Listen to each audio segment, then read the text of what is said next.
Hello, everybody, and welcome. Welcome to the State of the Vue community.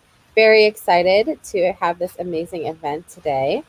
Wanted to thank my company, This.Labs, for sponsoring. Really excited about all the different clients we get to work with, especially since they help fund really amazing events like this. So if you need any dev work, definitely check out This.Labs. Special announcement, Vue Contributor Days. This is in partnership with the Vue team and also the Vue Amsterdam team too. We're going to be doing Vue Contributor Days. This is going to be the day before Vue Amsterdam. That's happening February 26th and 27th. Is that right, Ben? I think it's 26th, Yep. Or is it just 26th? Yeah. It's one day, I believe. Okay, so February 26th. So February 25th, definitely join us for Vue Contributor Days. It's going to be about a 3-hour-long event where a bunch of the different contributors just get to chat and talk about things, and you get to really learn and explore the Vue community. It's been growing so much. So this is a really great way to do that and just talk to awesome people. We have some amazing panelists today here as well. And I will let them introduce themselves in just a minute. Go ahead and pull up my topics. Ben, do you kind of want to kick us off? Yeah. Yeah, sounds great. Hello, everybody. My name is Ben Hong, and I'm a senior developer experience engineer over at Netlify. And some of you might know me from my work on the DOS on the Vue core team.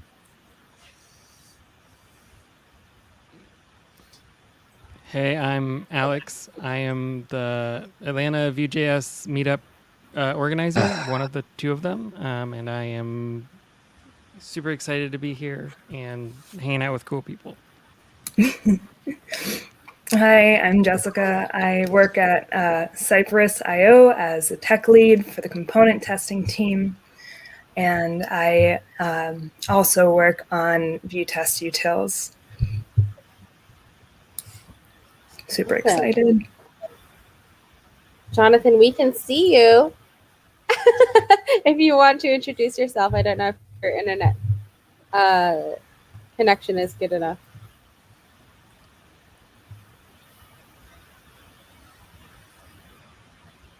Okay, so the video's off. Yeah. Oh no! Let us know if you can hear us, Jonathan. Come back. Does anybody want to introduce Jonathan?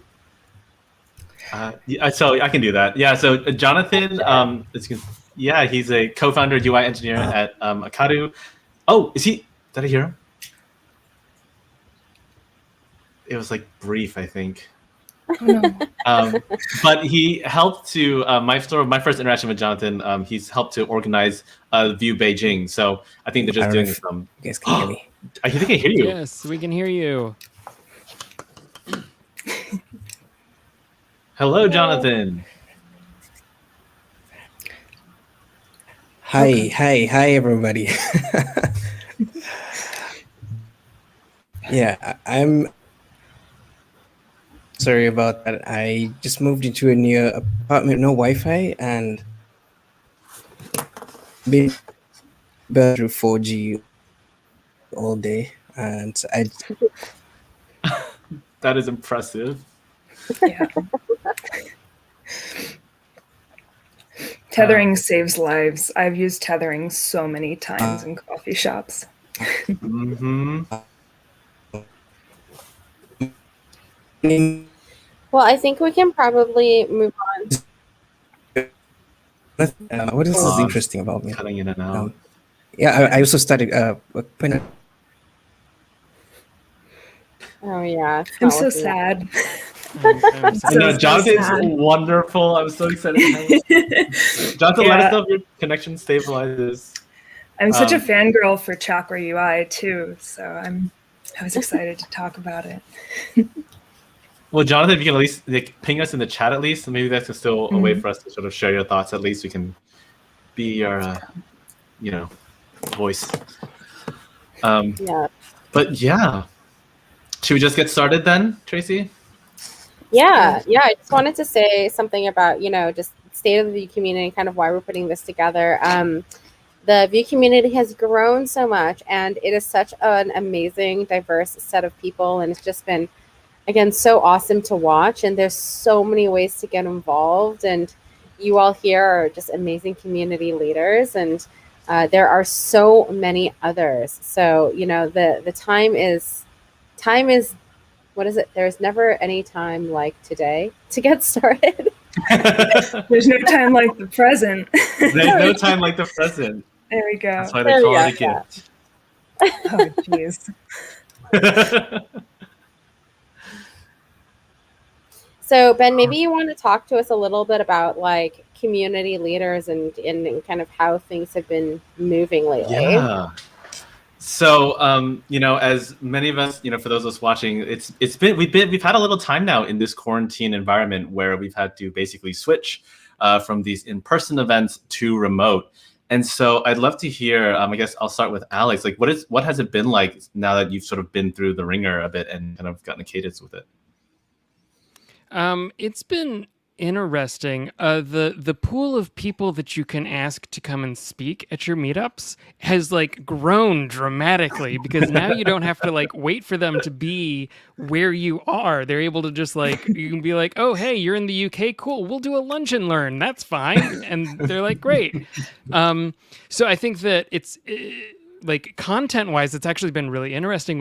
I've been able to pull in more people speaker wise that I wouldn't have been able to before, but it's been more challenging because we're really losing that in-person feeling.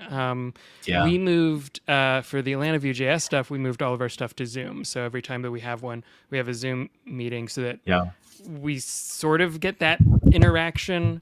But I know with other meetup groups, they have different ways of doing that. And so some people move to like Twitch and some people move to YouTube and, have different methods of doing stuff. So it's really, it's an interesting, it's interesting watching how people are handling it. But for me as an organizer, it's been, good and bad. So yeah. Go figure. Yeah. For me, it's been, as an employee, I switched on to Cypress. Ben and I joined Cypress around the same time, by the way. It's like 1 week apart in March. And so we've never met any of our old coworkers. I mean, I'm still there, but I've never met my team, which means that I can have people, we're like 4 different time zones. I have Australia, I have the Ukraine, Chicago, and then in Boston. So my team is so distributed and there's no problem with it. So it's been really weird. Cool. Yeah, I know from our end, we also went the Zoom route as well, because it's nice that it sort of gives you this hybrid approach of like letting people join and be in a community. And then I know earlier on there was issues with Zoom bombing and sort of people sort of hitting that. So luckily we were protected from that. And so the webinar feature on Zoom is nice because then everyone's basically just an attendee rather than, a panelist. I did an interesting Miro board for a workshop where it went piece by piece, and it kind of, you can zoom in and get infinitely big in Miro. So you like start really small and then zoom out as you go through the day, and you can see like everything you've covered kind of. And it's really interesting. It's kind of a cool way to teach. Yeah. There was I went to an unconference in about July this past year where you go to one of these events and there is no predefined topic. It's you bring yourself and you come up with the schedule for the day and what you want to do, right? And so if you have a thing you want to talk about and you're interested in hearing what other people have to say about it, or you want to help other people with it, like you can set that up as a thing. And we used a Miro board for that. And it was amazing because you would see people like taking notes all over the place, and like they would spread out, and you'd be like, oh, okay, we're down here. This group is down over here and we're talking about this thing. And like there's like little notes and stuff, and it's still there. Like you can go back and reference it too. So it was really fascinating to see like this really interesting like online interaction between people who are in completely different locations. And yeah, Miro is actually a really cool product, and I want to look more at it. Yeah. People still look at the Miro board. I taught that in like 1st of November for View Toronto, and I went back to it and people were in there like 16 days ago. I was like, what? People use this still? That's so cool. Yeah, Tracy, what's it been like for you? I think, it's been interesting because I feel like some conference organizers kind of just said, you know what, we're going to move to remote and we're just going to, get through, 2020. Right. And then, this year they've said, well, never mind. Let me just chill and relax a little bit. Versus some other conferences have just said, okay, no, we can't do 2020. And then, if you look at planning, they're like, okay, we know what's going to happen in 2021. Let's go full steam. So I was fully expecting, kind of now that we're settled into, this new normal, as we love to call it, seeing how things like, we do view contributor days, right? Like seeing GraphQL contributor days last year, sort of at the end of the year, people were not desperate, but like the conversation was so different. Usually online events, you're not getting that special thing that you get from in-person events. But now I feel like you really are, because that is the only avenue to go through. Yeah. I think the social is really, the need for social is kind of surpassing the awkwardness of Zoom. People are like, okay, I guess I can do Zoom for social, but it's getting there. Yeah, I've seen some people really use Zoom in clever ways, as far as like murder mystery parties and like escape rooms, and it's pretty interesting to see people adapting the media. We did a crazy, so there's this kind of, how do I say this, 1945 role play art in-person experience that happens every November, December, and it's called Club Drosselmeyer, and they put together this elaborate plot, and usually you go to an event space with bar, and you do all puzzles and stuff, and you go through the plot, and you puzzle, you talk to people, there's a blackjack table, it's all very cute. And so they did an online event, except it wasn't even online, it was on the phone. They set up this crazy phone-based tech that let you go between like 3 different storylines and enter in your puzzle answers. It was crazy what they managed to accomplish. Amazing. It was insane. That was probably the most creative use, I think, of like taking this really intense experience and moving it to a telephone. Like, whoa. Like with the 3, sorry. No, go ahead. Finish your thought. You would like enter words in with the old school numpad, like you were texting back in the day. That was the craziest part. Anyway, go for it.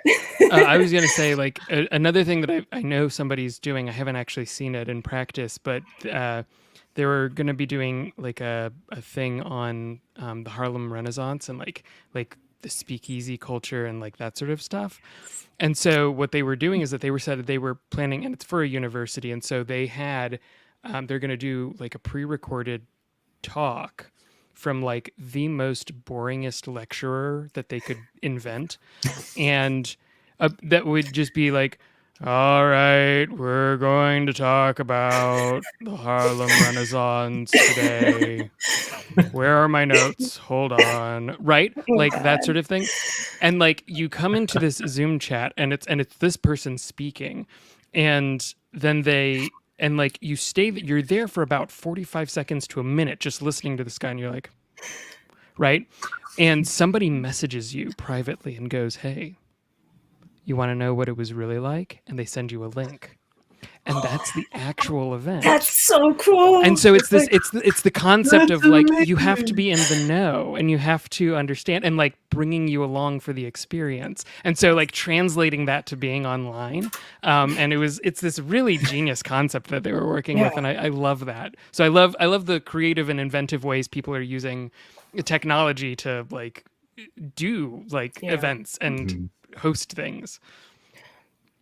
It's At Cypress, we would usually have event tables and stuff and go around, and we created a Discord community.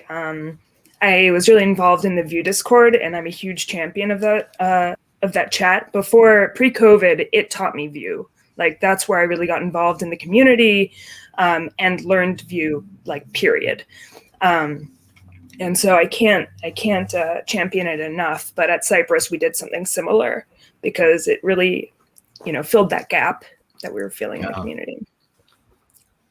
Have you all seen Discord channels as well kind of pop off a little bit more than usual? Yeah. Yeah. Yeah, there are definitely a couple of Discord communities that I became significantly more involved in over the last year than I think I was expecting to. So Yeah. I think also Discord became the thing instead of Slack. I think because of the video audio, people moved to Discord. Anyway. Yeah, I mean, so, for those, watching and interested in getting started, organizing, because obviously, like, some of us as organizers thought this was sort of a short-term thing, and but clearly, this sort of remote format is more or less, I think, here to stay going forward. Do you have any advice as far as, for people getting started? So start with Jess. Sure. Evan always says, look at the issues, see if you can do reproductions, and that's something that'll stick around after remote goes away. And probably the best way to get involved in any community is to just get a feel for the tech and see how you can work to even reproduce community reported issues. That's where I would start. And then actually find a chat room. Vue Discord is great. And see if you can talk to people about these issues. Yeah. I don't know. What about you, Ben? Oh, we'll start with JC. I'll come back to you later. No, you can go, Ben. Go ahead. Right. Well, I'll take a slightly different slant. I think for community organization, right, some people, I think issues can be intimidating, given especially when you have a large code base like Vue, and it's especially for those who aren't used to TypeScript, it can be a lot. And so, for some of us, I know one of my big forays into the community was actually through basically Meetup organizing. And so, when in this sort of new realm, I would honestly just, because everything's remote now, I would just try to find a group that you're interested in, organizers that are already organizing an event, and basically tap in and see how you can help. Because organizers, at least I'm going to guess here, I'm pretty sure every organizer could always use more reliable help. It is never enough with this kind of thing. And so I think that's a great way to just start forming those connections, because, as we all know, when it comes to getting involved in the community at scale, one of the hardest things is that you don't really know if you can trust people to stick around. And so just showing up consistently is the most differentiator thing you could do. Because a lot of people will show up and say, yeah, I want to help out with XYZ. And then you ping them 3 days later and they're nowhere to be found. And that's really hard when it comes to sort of assigning work and stuff. So, and then that's a great way to sort of get started. And then if you want to actually start your own Meetup group, there is events.vujs.org. So we have a whole guide there. Definitely recommend checking it out. And you're more than welcome to reach out to me to ask about getting involved in that sort of thing. But Tracy, what about you? What are your thoughts on sort of community organizing involvement? Yeah, I'll just echo that, right? I started getting involved in the community in the Silicon Valley, and I don't know. It was what it was, but I love it. You go to Raleigh, right? And, I remember my first JavaScript meetup and there were 6 people there. And, I'm used to being in the Bay Area when you have, 125 to 350 people at a meetup. Wow. Yeah. And so, going to a 6-person meetup, I was like, well, what is this? Right. So what I ended up doing was I ended up kind of gathering everybody together. And I think this is what are they calling themselves now? Is it Global View? I can't remember. Maria Lamardo, Mm-hmm. Global View. Yeah. Worldview now? Worldview? Yeah. Worldview. I think it's Worldview. Yeah. Worldview Yeah, Summit. that's kind of what Worldview has been doing. And, it's something that a lot of organizers have also done, right? Hey, we're going to do this online event. Okay, now we can actually span it across different organizations. So if you're thinking about getting involved in your local community and there's not a local Vue meetup, you can do that and maybe partner with a bigger Vue meetup to kind of, you know, provide the talks and kind of do that cross-pollination. And, you know, again, Ben, I'll say that every time somebody wanted to start a new meetup, I was like, oh my gosh, please don't. Please just host the meetup. Like, you know, Triangle yes, right? Like there's not enough people doing it. Like, please just host one every quarter so that we can grow one thing versus multiple things that are teensy. That is an excellent point, especially in the remote times, to Alex's point about it's easier to get speakers now, whereas when it was in person, there might have been more of a reason for it. But yeah, I think the more we can collaborate together, the more it avoids organizer burnout and all the other things that are associated with it. So is this all bringing us together then? More so. What about Alex, you, what are your Alex? thoughts? Yeah. So I've never actually started a community. I've always been handed them. Usually it's because I join them and I show up and I'm active, and then somebody who's the organizer goes, I'm tired of doing this. You're here all the time. Do you want this? Here. And I go, sure. So that's why. So I'm sort of always like second generation leader organizer, or like, so I've never had to start a community of my own. That is so very it's much always- how it is. That's what happened to me in Raleigh. Everybody's like, we're tired. Here you go. And I'm like, I can't be the organizer of 6 freaking meetups with you guys not doing any meetups now. It means there's no meetups in the area. So I'm the organizer for the Atlanta Vue.js meetup. I'm also one of the co-organizers for the PyATL meetup as well. And the World View, I'm stepping into that one because, you know, same thing. They handed it to me. They were like, "You're here all the time." So it's one of those where what we've done. I've been sort of like looking and seeing, like, you know, the size differences of the communities are very different.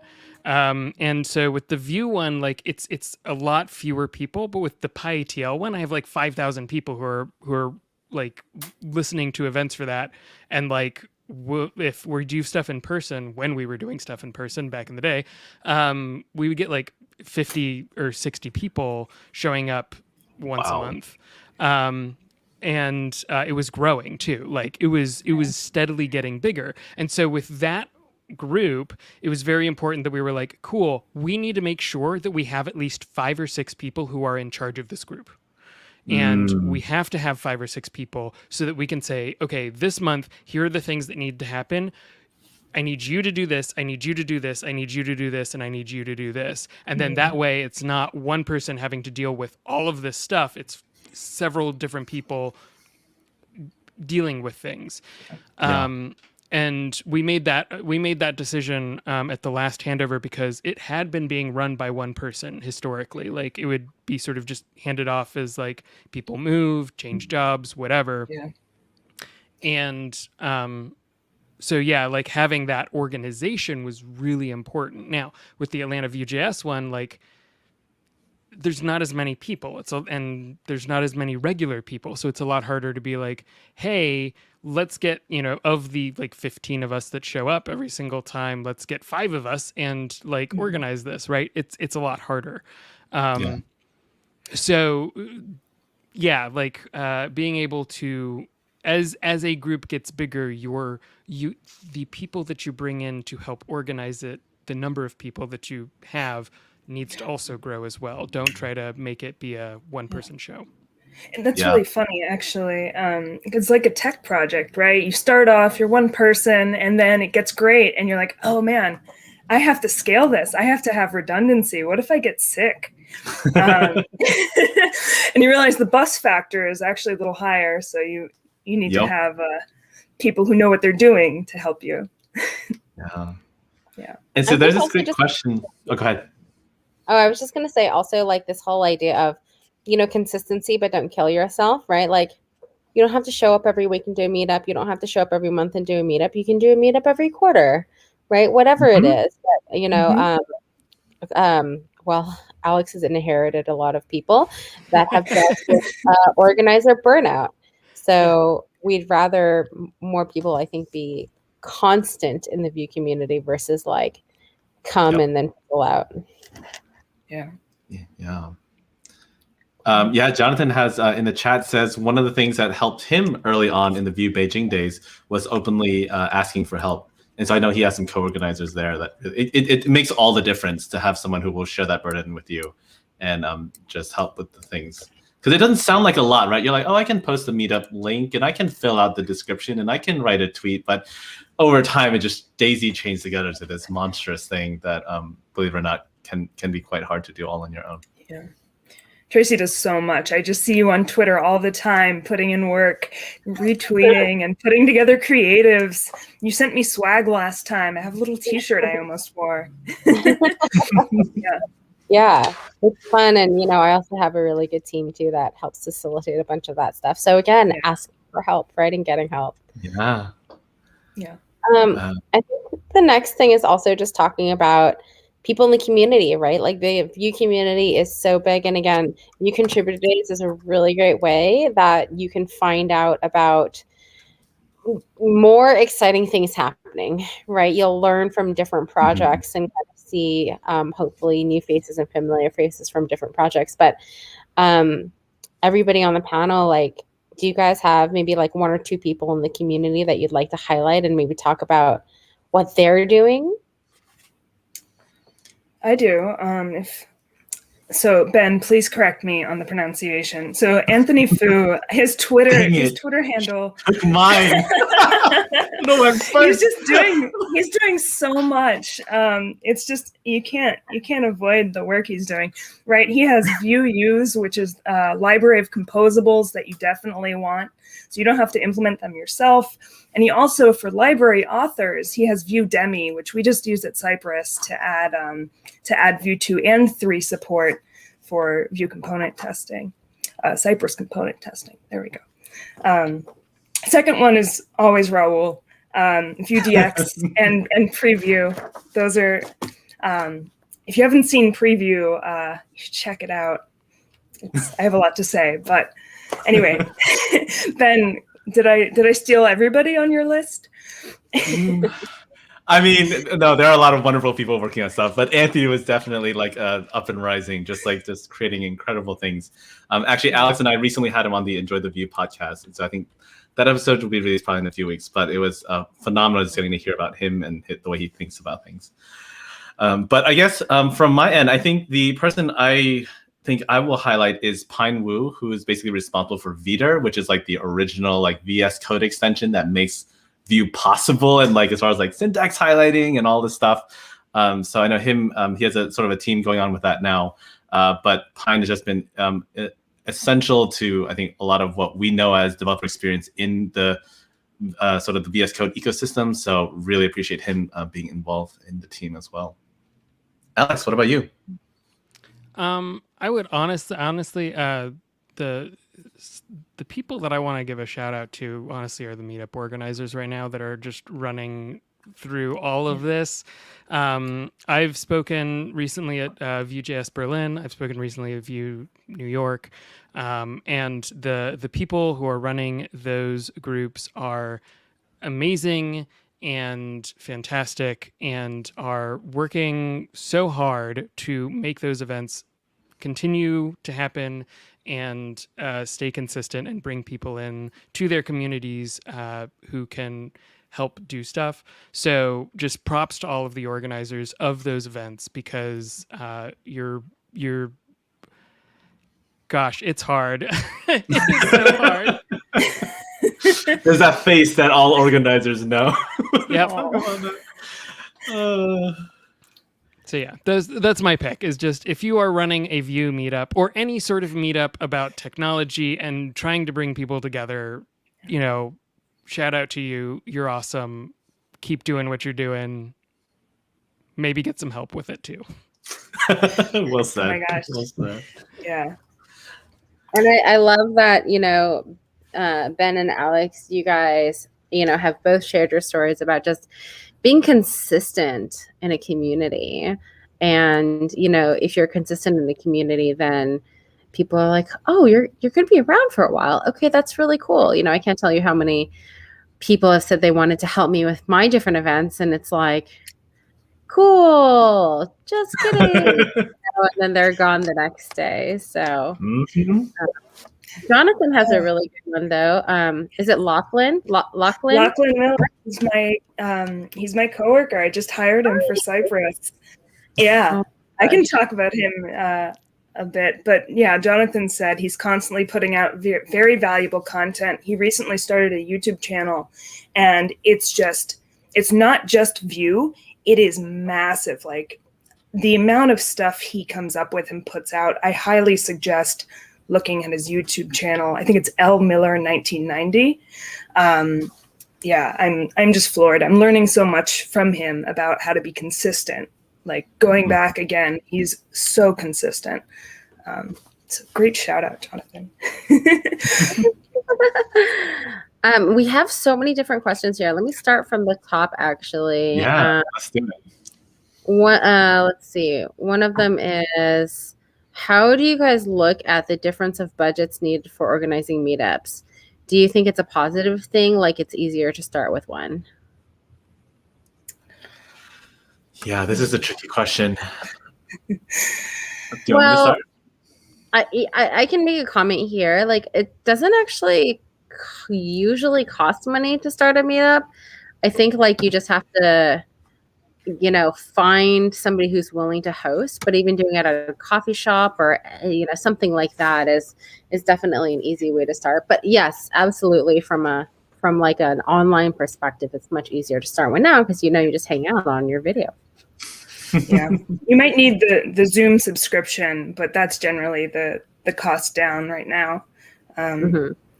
Yeah, at coffee shops, like once things get back to normal, as long as everybody buys something, like as long as every attendee like gets a cup of coffee or a snack, you're generally good. So yeah, with Pi ATL, we have a very good long-term relationship with a restaurant in town called Manuel's Tavern. That is like this institution in Atlanta. They recently, during COVID, they like mentioned to a couple of their regulars, like, yeah, I don't think we're going to make it. Like, there's not going to be another relief package. We're just not going to have the money to make it through. That person started a GoFundMe for the tavern because they wouldn't do it themselves. And we raised like $150,000 for this restaurant, and it was like, the way that it worked out, it was like It's a Wonderful Life, the movie, where like at the end, like the entire town comes together and like, they're just like handing him like, I have $5 here, right? Like it was that moment in real life. It was amazing and beautiful. But like they're the type of place that we have a really good relationship with, and they do not charge us to use their space. But our whole thing is that like if you show up, you order food and you tip well, to make sure that it is worth their time.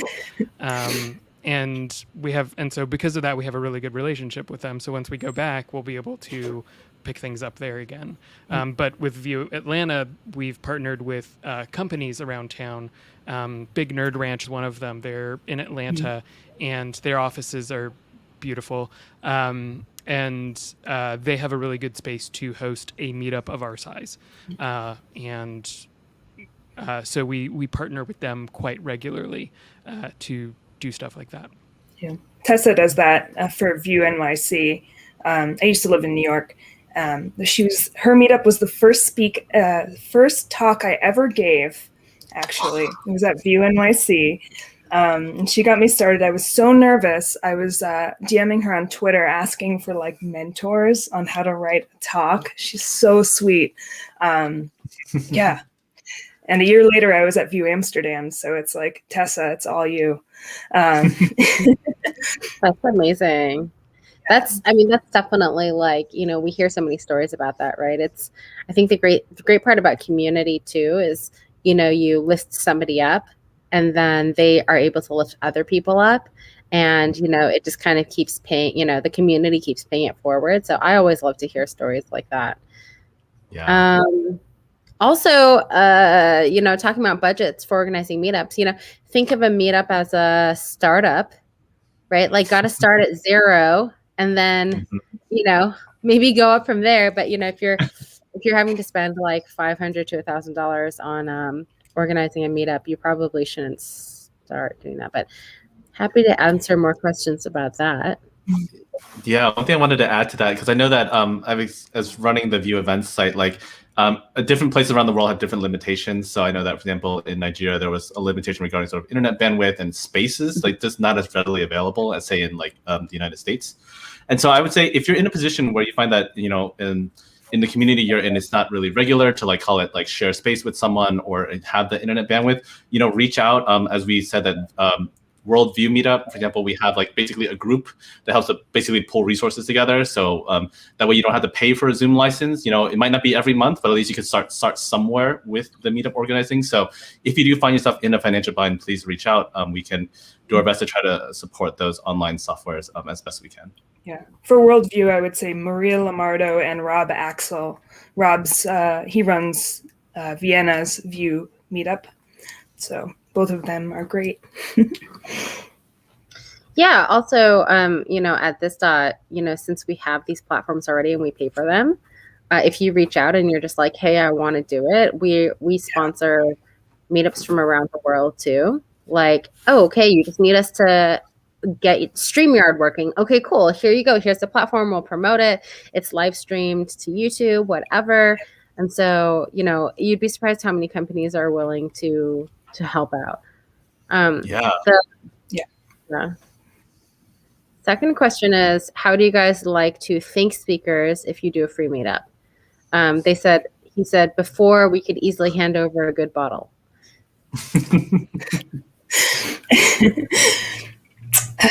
It's tricky. Swag. Very tricky. Swag. Lots of swag. Yeah, we did. View Amsterdam sent us Grubhub credits. And we all had like dinner together. That was kind of fun. And I don't know. What do you think? Yeah, free meetups are tricky. In the past, it was, basically like you're helping the speaker to set up an event. And so I think most people, at least when it comes to speaking, do see meetups as something you're doing for the community, not necessarily like a paid gig or like, there's usually not like an expectation of that. But certainly like, yes, if we were to go to a happy hour after the meetup, I know that as organizers, we would certainly, buy food or drinks for the speakers. But it's certainly not like a quid pro quo kind of thing. It's just happy to have people. Yeah. And if you do have people who are quid pro quo, then you might want to question the intent, maybe. I would say like... I definitely have had that. Not in community-related things, but definitely for some other things where I'm like, if you're going to be like that, I'm not sure if I want to work with you, But there's always two sides to a story. It's always like the intention and the way somebody approaches it. For me, for instance, when Tessa invited me for View NYC, my goal was to get a recording of the talk so that I could present at more places. And like that, I think is a healthy ask, is like, can I record this talk so I can use it again for talk submissions? Like that makes sense to me. Yeah. No, absolutely. Absolutely. Get as much as you can out of it, Ben, should we talk about just like success stories maybe? I think so. Or Alex, did you have anything to add on that end regarding the piece? I have no good suggestions. For PyATL, we'd buy your meal, right? Like that's kind of what we have. View, for Atlanta Vue.js, we have zero budget. So like, I'm working with what I got. So.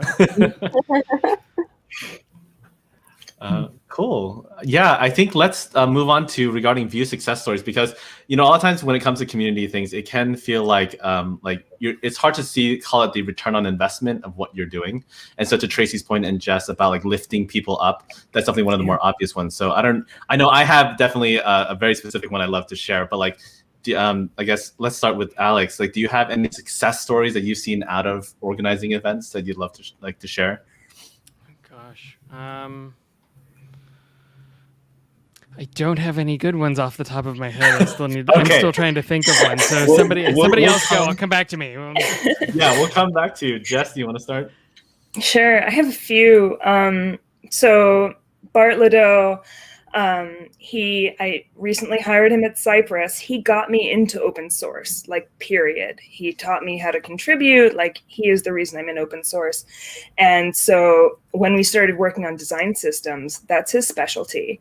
Like, he does Storybook, he does Vue Style Guidist, and I was like, we have to hire him if we're going to do component development, like visual component development. And then again, Lachlan, I was introduced to him via Vue, and yeah, I've already talked him up. He's great. Ben, what about you? Okay, well, for me, one of the things we started doing at VUDC is that we would actually record the talks and post them on YouTube. And normally you don't think much of this, from like, people have the talk, but we actually had someone whose talk was viewed by like the CEO of a startup, and he got a job offer basically based on the YouTube recording that was uploaded. Now, let me be very clear. The work was all the speaker, so they deserve all the credit, but it's just crazy to think that such a small action of like, again, we asked for everyone's permission, to be clear, of like uploading a talk to YouTube and having that result in a job for someone. It's just crazy to think about. Yep, that's what happened to me. That's why I'm at Cypress, was Vue Amsterdam, and the talk that they put up. It's crazy how many opportunities open when you put yourself out there. I was so scared for a long time to get into open source. Like, I avoided Twitter, I didn't post, but I kind of broke that confidence as I got to meet people and speak, actually. I think one of the big successes for, community, getting involved with community, is definitely Vue Vixens and front-end foxes, right? It's like, Jen was speaking at conferences, and then, she wants to help the community, and we're seeing all this stuff happen. And I feel like Vue Vixens and front-end foxes both have kind of really given opportunities to other people, and through that, like, a massive community has kind of formed, and so many, female and otherwise leaders have just grown and been able to grow their own community. So I love seeing the impact of that with, again, just a small gesture of, hey, you know what, let's create like an organization to like help support these people. Yeah. So go ahead, Jessica, if you were going to say something. I mean, I have stuff to say about Vue Vixens. They're great. Yeah. I mean, I ran into them at VueConf US when I first got into Vue, and I saw they were doing a women's only workshop on the pre-conference day. They're wonderful. So, yeah. Carwack, which I wish we knew your real name. You could post it. He said, my personal success story was inviting Gusto to one of the I guess BL's Belgium. Belgium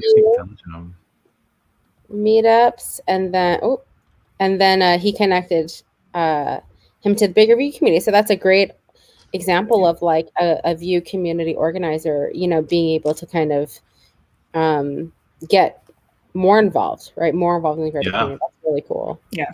Mm-hmm.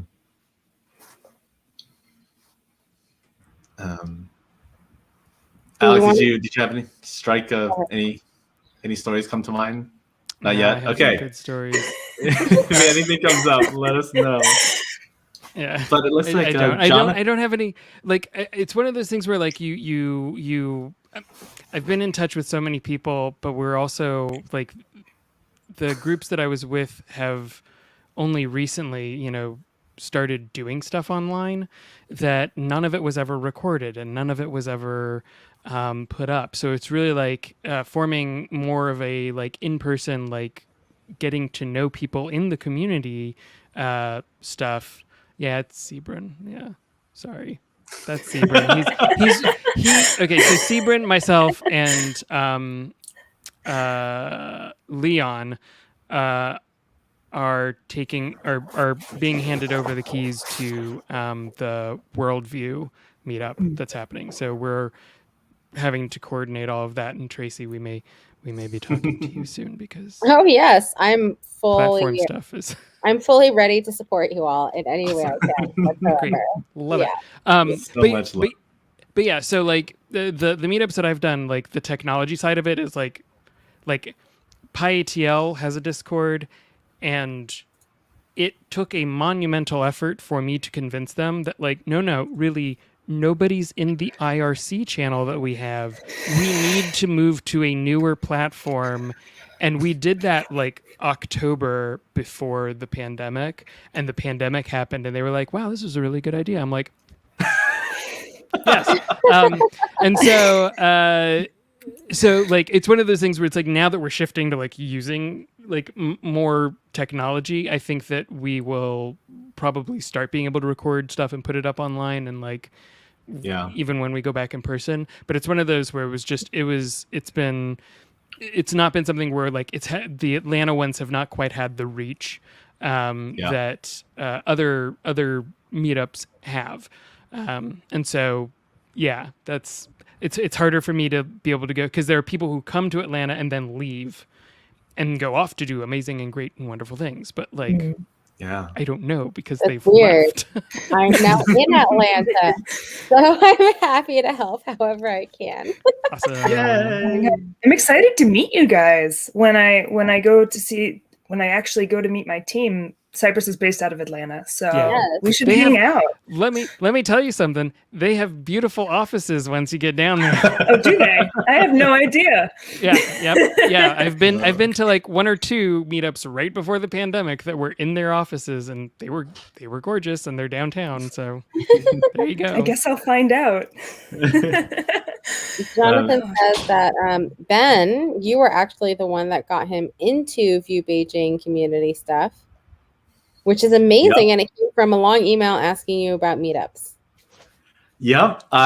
Jonathan, I 100% remember that. And it's funny because I think most people, when they think about asking for help or reaching out, they think it's like this huge ask, when in reality, I think the worst thing you can do to anyone you're asking help with is start a message with hi, and don't provide any additional context, because it's just, there's no time to just sit there and go like, what's on your mind? So Jonathan did this great job just basically asking like basically his questions about starting a meetup. And once I understood the context of that, it's much easier for us to engage on that level of conversation. And so if I have any advice for people looking for forming those sort of relationships, like if you're reaching out, like just be direct with the question. You don't have to feel like, because then they can tell you basically immediately whether or not they can or cannot help you. Whereas like I think a lot of people try to call it courteous, but it's not. It's not when you just say hi. It's really not. Yeah. Also, don't be intimidated. Like we're people. We're just normal people. Sometimes on Twitter DMs, people will prefix all of their messages with, "I know you're very busy." And it's like, actually, I'm not. I'm on Twitter right now. What do you want? Yeah. That's very true. You know, it's like, honestly, I have to tell you, because I remember reaching out to the former CEO of Sega, right, Tom Kalinske, and you would think like, why would this dude talk to me, right? But you know, you just reach out, and not saying that he wasn't busy, but he wasn't too busy to come hang out with me for an hour and meet me in person. And so, you know, the people that you think are busy are probably not actually all that busy, because everybody thinks they're busy. But also to Tracy's point, like when you make the question really specific, they can easily like quickly make 5 minutes to answer your question or not. Whereas like if you start with a generic email, it's just like, then I think a lot of us would probably admit that we don't have time to necessarily wade through that. Yes, very much so. Yeah, so if you're specifically like Tracy, I'd love to learn about how to like partner with you on Meetups. Like that's a very specific question. It's supposed to like, hi Tracy, I just want to know how you're doing, and like it's like, okay, where is this gonna go? This is adding context. It's kind of like equivalent to if you opened an issue on GitHub with no reproduction. It's like we don't know how to treat that. If you ask us a vague question on GitHub, it's like, I don't know. Tell me the actual reason you're opening this issue.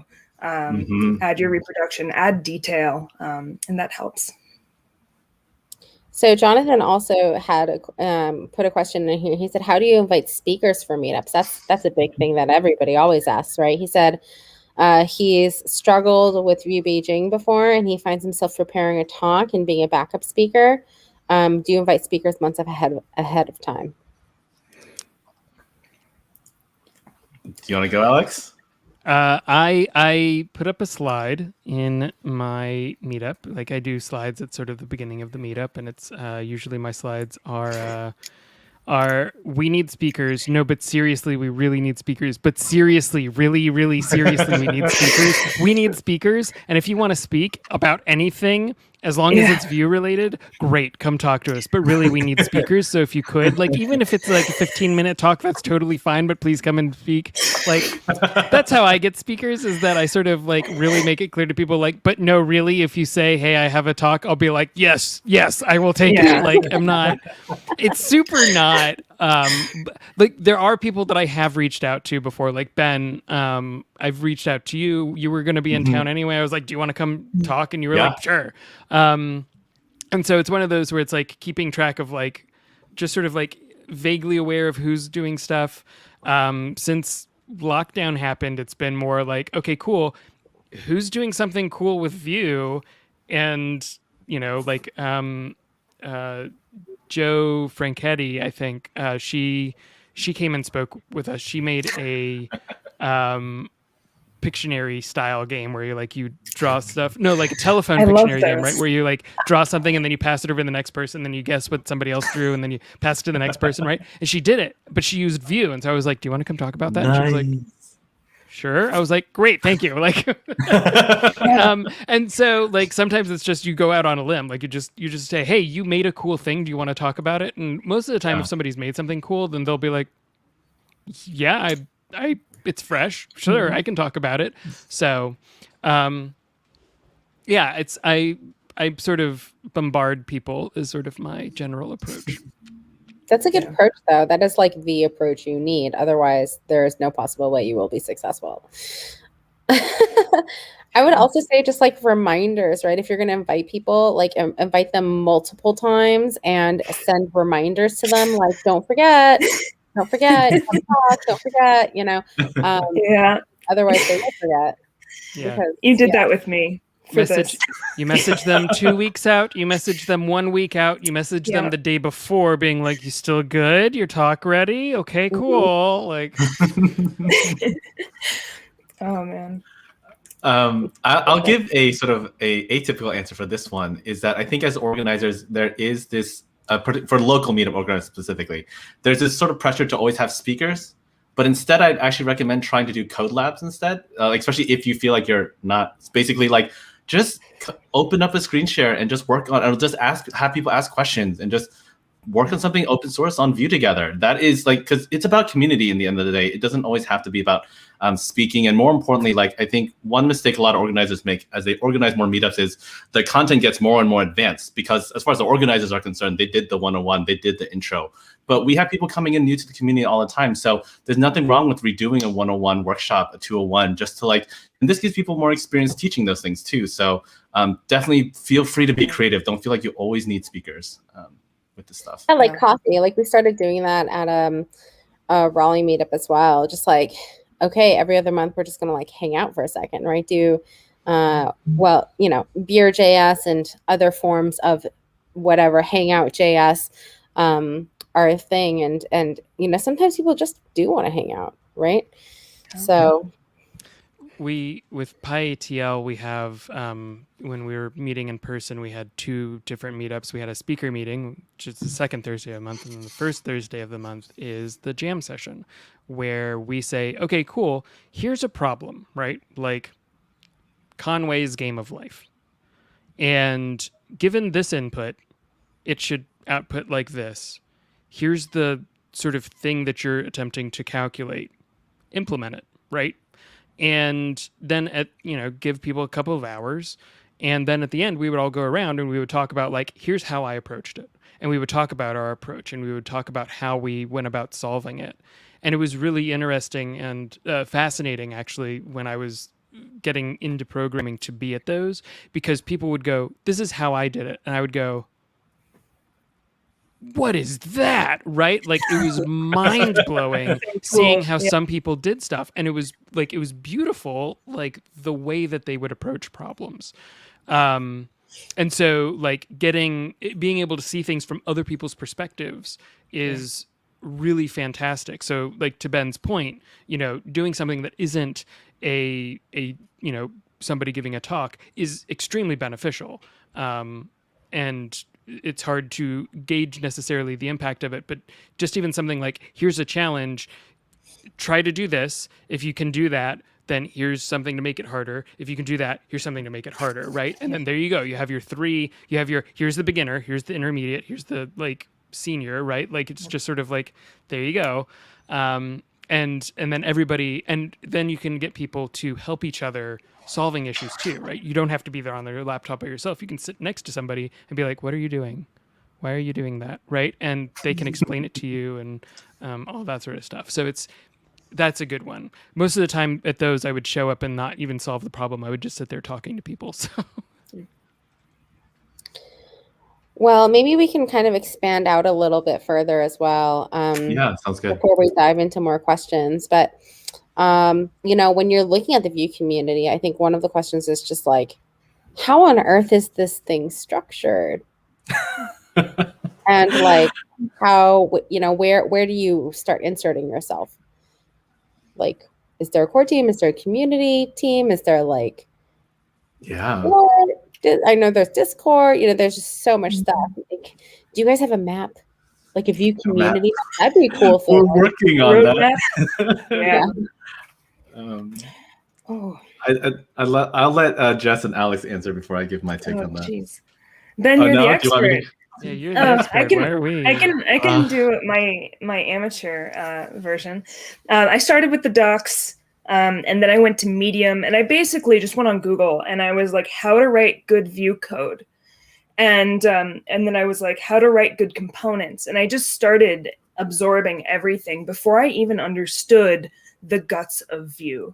Like I would start to make these little baby components. The first component I ever made was a little stepper, little plus and minus. So I like to start people off with that. But once I needed to get into slots, I paid for Vue Mastery.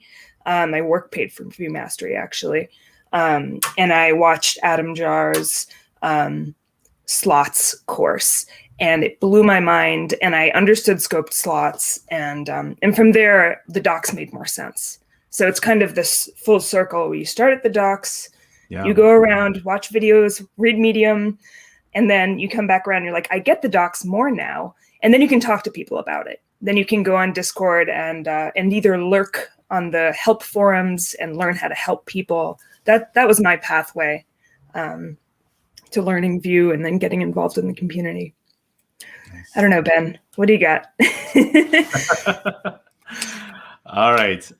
As far as Vue community structure, I'd say like to Jess's point, like when you start, you've learned the framework, right? So you're a user of the framework. And then I would say from that point, when you want to get involved in the community, that's where you see people appear on Discord to either ask for help or answer questions. So you'll see that in Vue land, there are a lot of different roles as far as like MVPs, moderators, and people who basically do help out. And to let you know, like we do notice when someone is consistently providing good help, and people will nominate people to say like, hey, this person's been awesome. Can we move them up to this rank? So like as far as like showing consistency, that's a great way of doing it. Jess, did you want to jump on that? Yeah, I mean, I know a handful of people, 8-10 people who taught me Vue and then brought me on as an MVP at Vue land. And then I would help them answer questions, at which point, and I have they thought I have a good social judgment situation. And so they promoted me to be a moderator at some point. But yeah, starting with answering questions, helping people answer questions in any community, really. Like I'll do that in Nuxt. I'll do that in like React or TypeScript communities. And I'm a super noob at TypeScript, but like watching people help other people is just knowledge. It's like always pay it forward first. Yeah, I'll ask a question and then help somebody. And then people notice that actually, if you're not just spamming questions and you're actually helping people and you know what their problem is, you'll get a lot of people trying to mutate props, for example, and that's one of the first things you learn in Vue. And so you can really just help them. Yeah, don't mutate props ever. But yeah. I mean, Jonathan, jokingly in the comments says, "Hi, can you fix my bug?" Yeah, I get that a lot. Please don't do that. If you have context around something, a concept you're having struggle with, that's one thing. But I think when you ask people to fix your code, it does sort of send a bit of a bad vibe. We were talking. Go ahead, Alex. Production code. Don't send production code. Isolate it in a code sandbox. That's the first thing we teach you in VueLand is in issues, never send. We hate to hear, I can't send you my issue. It's closed source because we can't help you. So the biggest advice to people wanting help. Anyway, I'll be quiet. If you can make a smaller reproduction of it, then that means it can be put in a test. Yeah. And so to further sort of build on that, so now that you've sort of gotten some community recognition, one of the levels that you'll see on the Vue team website is Vue community partners. So those do contain sort of different people as well as people who've just been really awesome to the community. But then from there, we're actually in the midst of trying to figure out an official, call it a team charter, to sort of better explain the different roles within the core team and different levels of involvement. So hopefully I'll be able to share more about that in the near future, but that is something that we are in the works too. Because, as an open source community, it's a little bit challenging because we don't have like Google or Facebook basically backing. And so for those who don't know, which I always like to clarify, is that like the core team is spread out, I think, amongst 20 different countries. And I think only like 2 or 3 are located here in the United States. And most of us are doing this out of like, because we love the framework, not because we're paid. I know I get a lot of people that are like, oh, well, you work full time on it. Like, no, we do not. I think there may be 2 or 3 people that do, but it's mostly a volunteer effort. So it makes it hard sometimes, but we're doing our best to structure the community. Yes. Well, I mean, Ben, in this new charter document thing you're talking about, who are you? What's your title and role? Yeah, so at least officially, I'm part of the Vue core team, and specifically, my primary contributions are on the doc side. But when you're on the core team, you do get access to a lot of the other projects happening. So as far as like Vuex, Vue Router, and the official supported libraries. But my primary focus is on the docs, along with Sarah, Fanan, and Natalia, who do incredible work and make the docs what they are.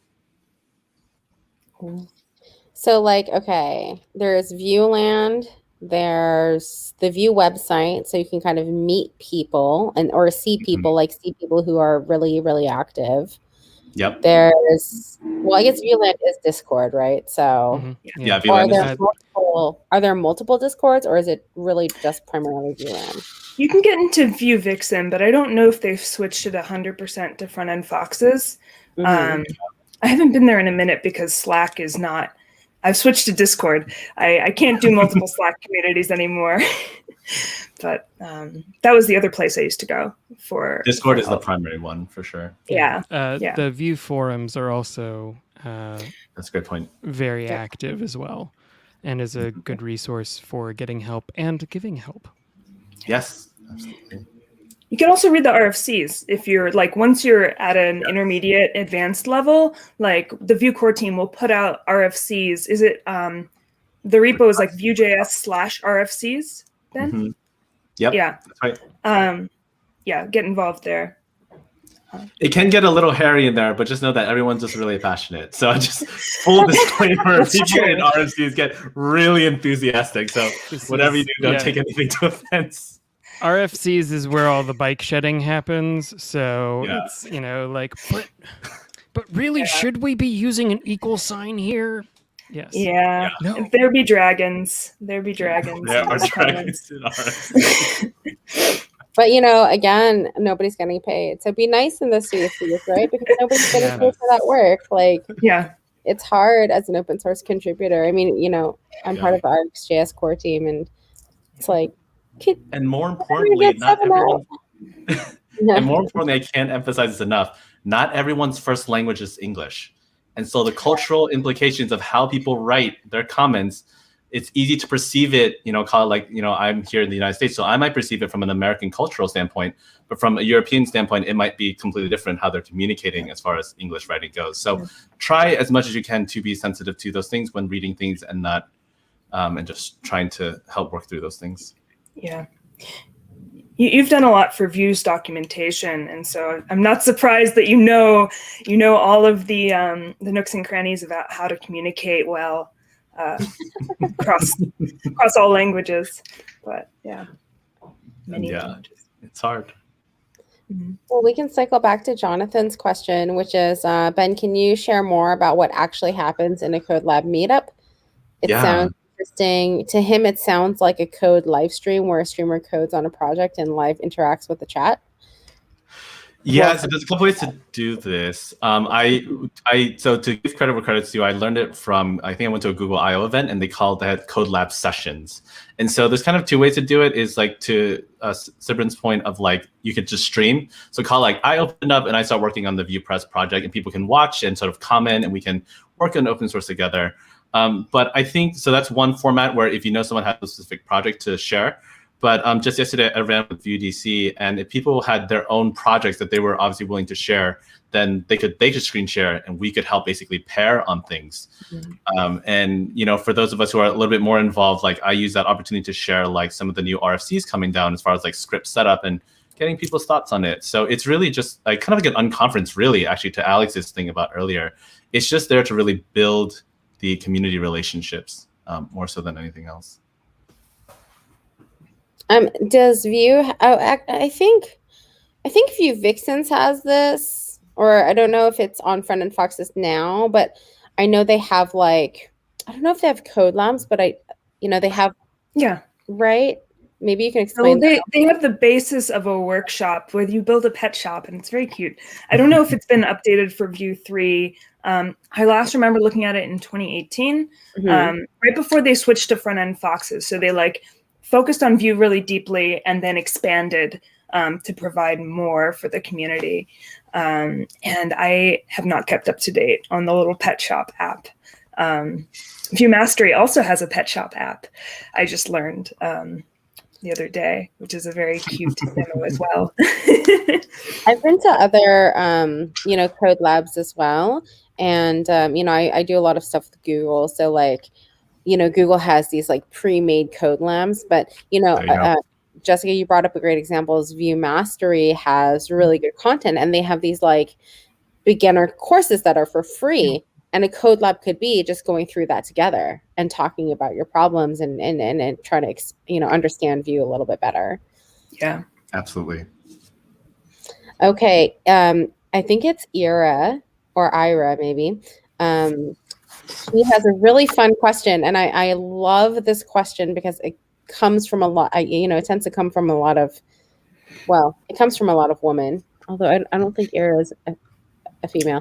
But anyways, any concerns regarding name recognition and safety? The larger the audience, the higher the likelihood that someone with bad intentions is included. Thoughts on pseudonyms in your professional life? Yep. Yeah. I had this concern right before I joined Cypress. I was like, should I put myself out there? Should I put my picture out there? I've had issues in the past with like local people, not even like technologists, but like local people finding me on social media and then going through my tech stuff to talk to me. And it's like, yikes. And it's honestly, it happens outside of tech. It happens in tech. I don't believe you can ever avoid it. And so I decided to not be fearful of that and to face it head on with the support of friends in the community. But it's scary. I get it why somebody like might have cold feet. The first week I was at Cypress, I talked to my founder and I was like, I'm scared that somebody would disparage me. And he's like, don't worry, I have your back no matter what. And that just alleviated everything. So that's how I've been handling it, being in open source. A decision I made early on in sort of my, call it, tech social media career was to basically, like, for Twitter, it was actually created just for following like devs and stuff I looked up to. I don't do really any personal things on there. So I won't be like, I'm at this restaurant at this time eating this delicious food. I have a personal Instagram for that, but I intentionally segment anything that could be location specific into, call it, the professional side of my social media. And that's kind of how I tried to deal with that, because I know definitely women deal with it on a much larger scale. But whether it's hanging out with my niece or those other things, like, I don't necessarily want to be exposing that at that level to make it so easy. So that's how I handle it. The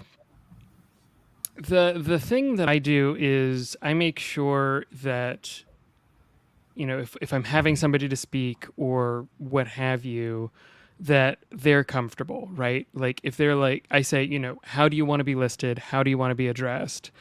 And they say, only use this name. I only use that name, right? Like I may know what their full name is. I'm not going to use their full name if they only want me to use their first name, right? Like that's not, it is the level of comfort at which they are okay with being there. You need to be able to respect that. And so, that's okay. And the other, specifically for meetups and stuff like that, having a code of conduct is clutch. You have to have a code of conduct, because you may be like, well, but I know everybody and they'll all behave. It doesn't matter, because you have the code of conduct so that when someone doesn't behave, you can deal with it immediately, and you have a thing to point at and be like, you agreed to this, you're out, right? It is about giving you a way to have a thing that you can point at and say, this, go, and get rid of people and make it clear to them that they are not welcome anymore, if that is necessary, as a last ditch effort or measure, really. So, yeah. I've had to do that once at Viewland. Only once, actually, that somebody was like we have spammers, but somebody was being a real person hanging around for like a month or so and just crossed a line, right? Like, and we linked the View Code of Conduct and they weren't happy about it. But that's it. If you harass people, if you just bring a negative energy consistently, and you're on the line of a code of conduct, I'm not going to give you the benefit of the doubt. But it's only happened once, which is really surprising in a community of 100,000 people on Discord for Viewland. Yeah, I'm floored by how nice people are in general.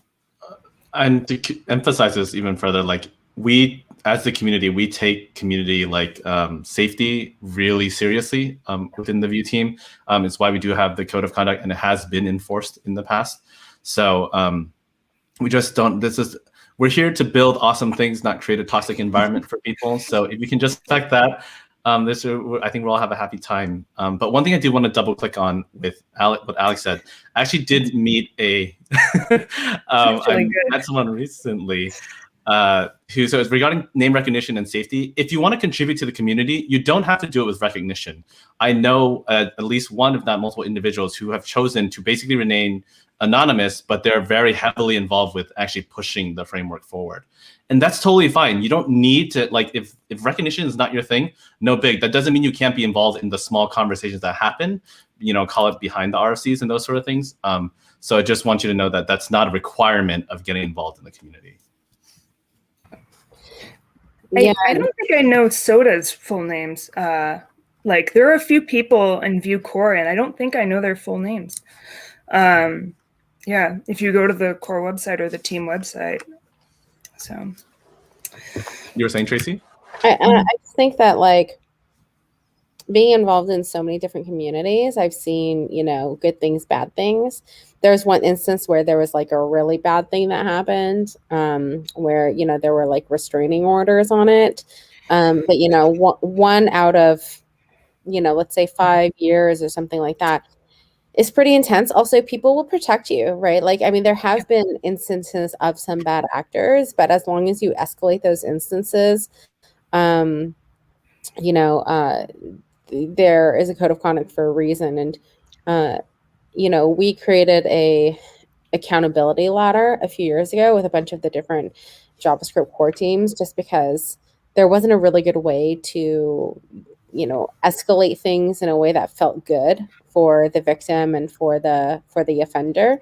So there's definitely things out there, but I think also just, everybody should hopefully be setting a good example too for each other. And use a pseudonym if you like, but, also it's not that bad out here, hopefully. I'll try to protect you. Yes. Yeah. Be there for you. Got it. Iris says, I'm trans and I've been harassed. So I'm curious. Yeah. We have a trans friendly group inside of ViewLand that I put together a few months ago. I haven't been as active in there as I would like to be, but if you tag me, I'll hang out. Yeah. And if it's one of those where as an organizer, I try to make it clear that you can come talk to me whenever about anything, especially if someone is, I don't care who it is, if someone is harassing you. If it's another organizer that is harassing you, you let me know and I will eject them so fast. Because it's not okay. And the communities that we're creating should be that they are communities of people who want to support each other, and we have a common interest, but we want to support each other and be there for each other. So it's not if I am in charge of something and there is somebody who is bugging you, who is a part of the thing, either as a member or as a leader, that is harassing you or being mean to you or whatever, you come talk to me. Like, feel free to. So there's two things there. Is one, this is why it's good to have more than one organizer, because sometimes the main organizer is the person that is harassing you or making you feel uncomfortable, and you need to be able to talk to somebody else who will be impartial. Second point is, by the way, there's a Queer.js community run by Sarah Vieira. She's very big into design systems and Storybook, but you can join the Discord for Queer.js, and there are amazing sub-channels for like every single kind of person, all the folks. So, yeah. Well, that's amazing. So one thing that we didn't ask was, where on earth can we find you all online? What's your address? I'm kidding. No. But... So my social security number is... My first pet was... Oh, man.